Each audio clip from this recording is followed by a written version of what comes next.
ನಮಸ್ಕಾರ ಎಲ್ರಿಗೂ, ನಾನು ನಿಮ್ಮ ಅನುದೇವಯ್ಯ ಪಟ್ರಪಂಡ. ಇವತ್ತು 4th ಫೆಬ್ರವರಿ. ಇವತ್ತಿನ ಬ್ಯಾಚಲ್ಲಿ ರೆಡಿ ಆಗಿರುವಂಥ ಸ್ಪೆಷಲ್ ಮಟನ್ ಮಸಾಲ ಪೌಡ್ರಿಂದ ಸ್ಪೆಷಲ್ ಆಗಿರುವಂಥ ಮಟನ್ ಗ್ರೇವಿ ರೆಡಿ ಆಗ್ತಿದೆ. ಯಾವ ರೀತಿ ಎಲ್ಲ ರೆಡಿ ಆಗಿದೆ, ಎಷ್ಟೊಂದು ಸ್ಪೆಷಲ್ ಆಗಿದೆ ಅಂತ ಹೇಳೋದನ್ನ ಕಂಟಿನ್ಯೂ ಆಗಿ ಈ ವಿಡಿಯೋದಲ್ಲಿ ವಾಚ್ ಮಾಡಿ. ಆಲ್ಮೋಸ್ಟ್ ಇವಾಗ 9 ಗಂಟೆ ಆಗ್ಲಿಕ್ಕಾಗಿದೆ. ಇವಾಗ ಕುಕಿಂಗ್ ರೆಡಿ ಆಗ್ತಾ ಇದೆ. ನಾನೊಂದು ಅರ್ಧ ಕೆ ಜಿಷ್ಟು ಎಳೆ ಮಾಂಸ ತೊಗೊಂಡಿದ್ದೀನಿ. ಇದನ್ನು ಚೆನ್ನಾಗಿ ವಾಶ್ ಮಾಡಿಬಿಟ್ಟು ಅರಿಶಿನ ಪುಡಿಯಲ್ಲಿ ಹಾಕ್ಕೊಂಡು ಸ್ವಲ್ಪ ಸಾಸಿವೆ ಎಣ್ಣೆ ಹಾಕ್ಕೊಂಡು ಒಂದು 2ರಿಂದ 3 ವಿಸಿಲ್ ಹಾಕಿದ್ರೆ ಸಾಕು. ಇದು ಎಳೆ ಮಾಂಸ ಅದರಿಂದ ಬೇಗ ಬೆಂದೋಗುತ್ತೆ.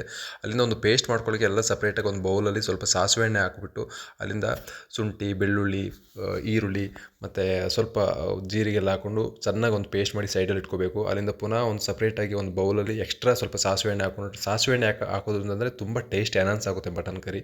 ಚಕ್ಕೆ, ಲವಂಗ, ಜೀರಿಗೆ, ಬ್ಯಾಡಗಿ ಮೆಣಸು ಎಲ್ಲ ಹಾಕ್ಕೊಂಡು ಚೆನ್ನಾಗಿ ರೋಸ್ಟ್ ಮಾಡಿಕೊಂಡು ಸೈಡಲ್ಲಿ ಬಾಯ್ಲ್ ಮಾಡಿ ಇಟ್ಟಿರುವಂಥ ಮಟನ್ನ ಹಾಕೋಬೇಕು. ಗ್ರೇವಿ ಹಾಕೋಬಾರ್ದು. ಇವಾಗ ಅದನ್ನು ಚೆನ್ನಾಗಿ ರೋಸ್ಟ್ ಮಾಡಿ ನಂತರ ಪೇಸ್ಟ್ ಹಾಕ್ಕೊಂಡು ಚೆನ್ನಾಗಿ ಈ ಪೇಸ್ಟಲ್ಲೇ ಚೆನ್ನಾಗಿ ಮಟನ್ ಬೇಯಬೇಕು ಪುನಃ ಎಕ್ಸ್ಟ್ರಾ. ಅಲ್ಲಿಂದ ಸ್ವಲ್ಪ ಸೈಡಲ್ಲಿ ಇಟ್ಟಿರುವಂಥ ಗ್ರೇವಿನಲ್ಲಿ ಹಾಕ್ಕೊಂಡು ನಮ್ಮಲ್ಲೇ ರೆಡಿಯಾಗಿರೋಂಥ ಸ್ಪೆಷಲಾಗಿ ರೆಡಿಯಾಗಿರೋಂಥ ಮಟನ್ ಮಸಾಲ ಪೌಡ್ರು, ಅಂದರೆ ನಮ್ಮಲ್ಲಿ ಒಟ್ಟು 12 ಇಂಗ್ರೀಡಿಯೆಂಟ್ಸ್ ಹಾಕಿ ನಾವು special mutton masala powder ready ಮಾಡ್ತೀವಿ. ಇದರಲ್ಲಿ ಒಂದು 2ರಿಂದ 3 ಸ್ಪೂನ್ ಹಾಕಿದ್ರೆ ಸಾಕು. ಅದನ್ನು ಚೆನ್ನಾಗಿ ಮಿಕ್ಸ್ ಮಾಡಿಕೊಂಡು ರುಚಿಗೆ ತಕ್ಕಷ್ಟು ಉಪ್ಪು ಮತ್ತು ಸ್ವಲ್ಪ ಟೈಮ್ ಆದಮೇಲೆ ಕೊತ್ತಂಬರಿ ಸೊಪ್ಪಲ್ಲಿ ಹಾಕ್ಕೊಂಡು ಚೆನ್ನಾಗಿ ಒಂದು 8ರಿಂದ 10 ನಿಮಿಷ ಕುದ್ರೆ ಸಾಕು. ಯಾಕಂದರೆ ಆಲ್ರೆಡಿ ಬೆಂದಿರೋದ್ರಿಂದ ಬೇಗ ರೆಡಿಯಾಗಿಬಿಡುತ್ತೆ. ಇದೊಂದು ಎಷ್ಟೊಂದು ಸ್ಪೆಷಲಾಗಿ ಬಂದಿದ್ದು ನೋಡಿ. ಇದನ್ನು ಅಕ್ಕಿ ರೊಟ್ಟಿ ಮತ್ತು ದೋಸೆ ಜೊತೆ ತಿನ್ನಲಿಕ್ಕೆ ತುಂಬ ಚೆನ್ನಾಗಿರುತ್ತೆ. ಆದಷ್ಟು ಸೋಷಿಯಲ್ ಮೀಡಿಯಾದ ಪೇಜ್ಗಳನ್ನ ಫಾಲೋ ಮಾಡಿ. ನಿಮ್ಮೆಲ್ಲರ ಸಹಕಾರ ನನಗೆ ತುಂಬ ಮುಖ್ಯ. Thank you for watching.